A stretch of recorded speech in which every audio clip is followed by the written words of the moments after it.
La Asociación de Ginecología y Obstetricia de Guatemala agradece y reconoce el trabajo que los médicos realizan frente a esta pandemia de COVID-19. El mejor médico es el que inspira esperanza.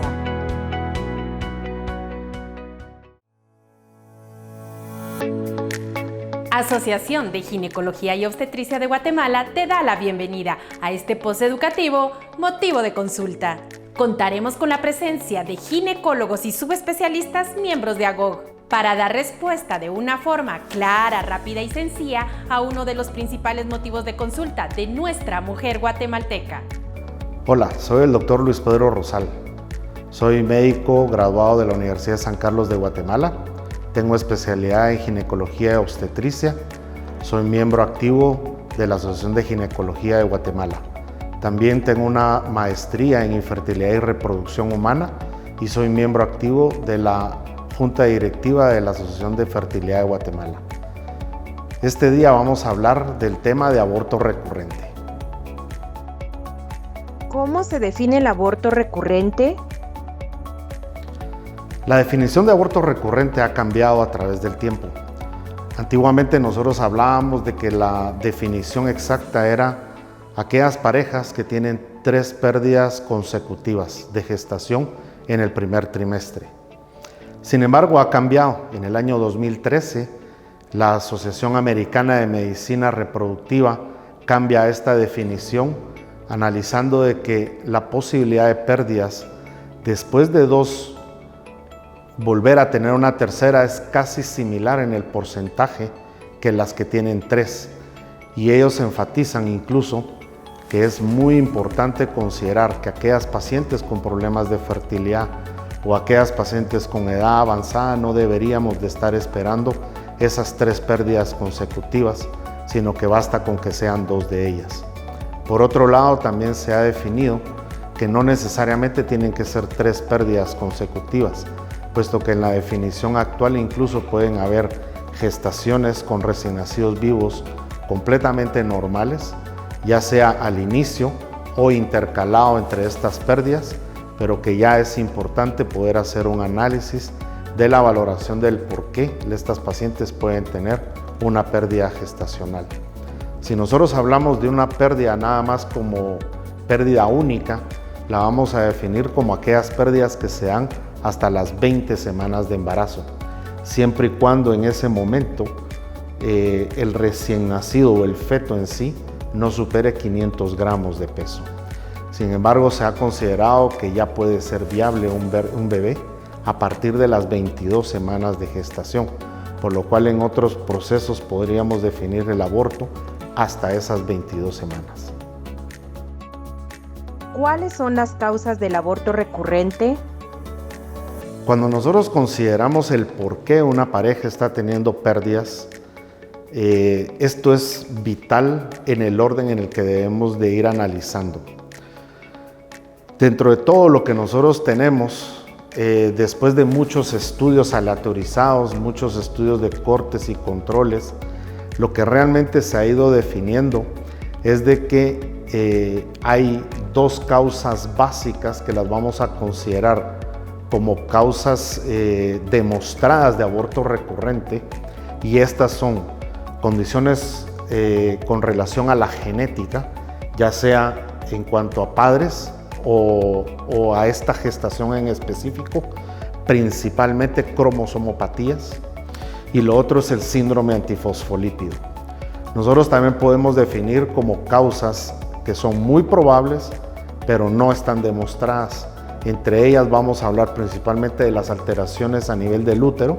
Estamos hablando de malformaciones uterinas principalmente, como pueden ser úteros didelfos, que son 2 úteros, úteros que se forman como un corazón en 2 cuernos, o úteros que tienen justo al centro la formación de tabiques. Por otro lado están las trombofilias, que son condiciones heredadas de tipo trombótico. Son condiciones que la paciente nace con ella, donde hay un desbalance entre la posibilidad de no formar trombos y sí formarlos, donde obviamente lo que más puede ocurrir es esa formación de trombos. Por otro lado, tenemos nosotros definidos como las causas no demostradas y que son poco probables. Y aquí vamos a meter nosotros muchas de esas condiciones que son las primeras que generalmente se estudian, principalmente condiciones que tienen que ver con el tiroides. Se dice que el hipotiroidismo puede ser una causa, el exceso de prolactina, el síndrome de ovario poliquístico, la diabetes, pero son condiciones que realmente no están demostradas y son muy poco probables. Más que causar una pérdida gestacional, primero pueden ser condiciones que pudieran ocasionar una infertilidad en estas parejas. Por ahí también podemos ir hablando un poco de los temas infecciosos.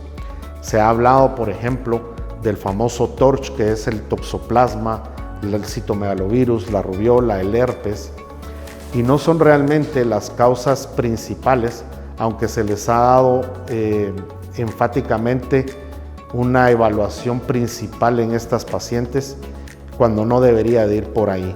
Realmente cuando hablamos de infecciones, de las que se trata que pudiera ser es el micoplasma, el ureaplasma, la clamidia, el estreptococo, pero tampoco se ha demostrado que puedan ser causas de aborto a repetición. ¿Es correcta la práctica de enviar la muestra obtenida del legrado a un estudio de patología? No, hace mucho tiempo lo único que se tenía era tomar los restos de los abortos y enviarlos a estudio de patología. Lo que se hablaba principalmente era con la intención de descartar enfermedades con relación al trofoblasto.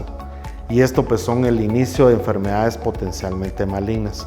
Sin embargo, como causa de aborto no nos dice mayor cosa. Lo que nosotros idealmente deberíamos de hacer es coger la muestra de los restos abortivos para hacer un estudio genético de esos restos, porque sabemos que la causa número 1 de pérdida gestacional recurrente es una cromosomopatía, donde principalmente la causa está en el embrión nuevo y no necesariamente como herencia de los padres. Es decir, entonces, que lo que nosotros deberíamos de hacer con los restos abortivos es hacer estudio genético, donde principalmente nosotros pudiéramos estar haciendo estudios con secuenciación masiva, que también van a permitirnos descartar que lo que estamos valorando es el ADN de la madre.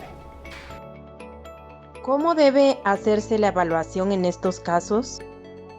En estas pacientes, cuando nosotros tenemos una sola pérdida gestacional, pues evidentemente debemos de hacer una evaluación general de la paciente, algunas determinaciones de laboratorios básicos que nos permitan verificar que no existan anemias, deficiencias nutricionales o vitamínicas.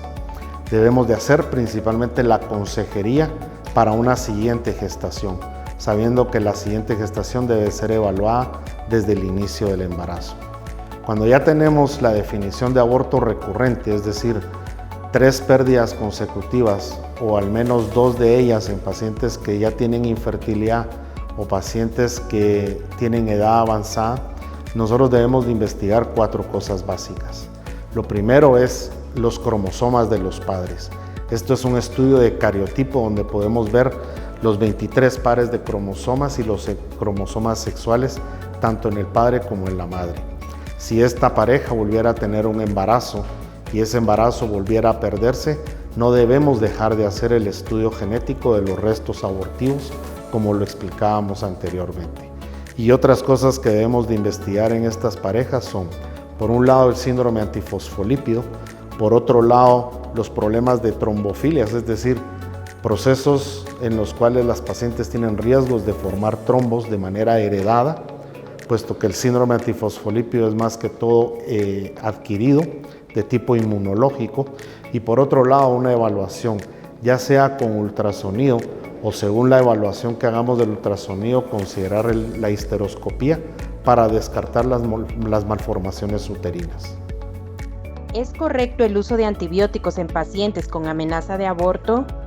Como hablábamos anteriormente, los procesos infecciosos están catalogados como causas no demostradas y poco probables. Lo que tradicionalmente se ha hecho es pensar en que el TORCH, como les decía, toxoplasma, citomegalovirus, rubiola y herpes pueden ser las causas de un aborto.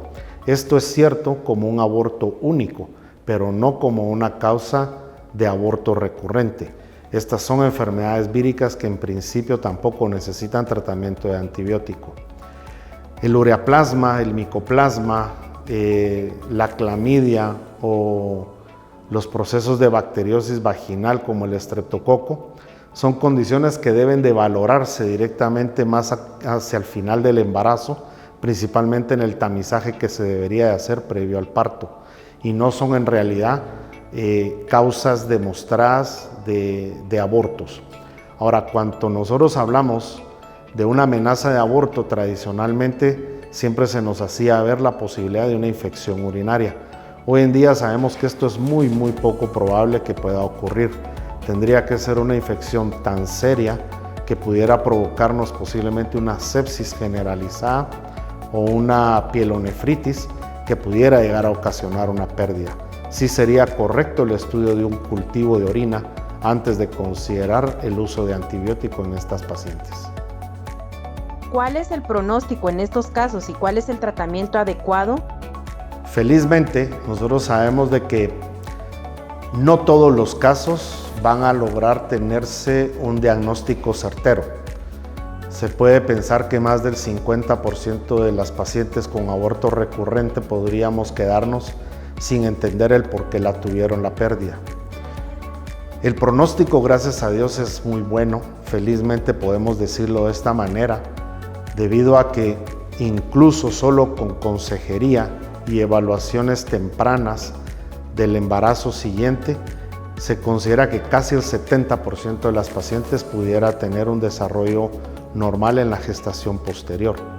Ahora, cuando nosotros logramos encontrar la causa del problema y la hemos logrado resolver o hemos logrado entablar un tratamiento específico para lo que está teniendo esta paciente, prácticamente la posibilidad de aborto en estas parejas va a ser similar a lo que tenemos en parejas común y corriente, que viene siendo alrededor del 15% de todas las gestaciones. ¿Cuáles serían sus recomendaciones para pacientes con este problema? Cuando nosotros estamos ante las pacientes con aborto recurrente, mencionaba ya previamente que la consejería es sumamente importante. Estas pacientes en una gestación posterior deben considerar estar nutricionalmente bien. Debemos de considerar el uso de ácido fólico que nos va a permitir disminuir los riesgos de malformaciones en cuanto al cráneo, al cerebro, a la columna, al labio leporino, paladar hendido. Tenemos que buscar que la paciente esté bien evaluada por parte de su ginecólogo y hacer los chequeos directamente desde el momento que la paciente sabe que tiene una prueba de embarazo positiva. Debemos de considerar incluso el uso en ocasiones con progesterona, el hecho de saber que la paciente está en todo momento en comunicación directa con su ginecólogo ante cualquier situación o adversidad que pudiera presentarse en una nueva gestación. No es necesario el reposo absoluto en estas pacientes, pero una condición relativa en cuanto a evitar esfuerzos, en cuanto a considerar que pues de alguna manera la paciente es más vulnerable, siempre tenemos que tener esos cuidados. Asociación de Ginecología y Obstetricia de Guatemala agradece tu atención y pone a tu disposición el número telefónico 2360-4858 y el correo electrónico info@agog.com.gt para que te comuniques con nosotros.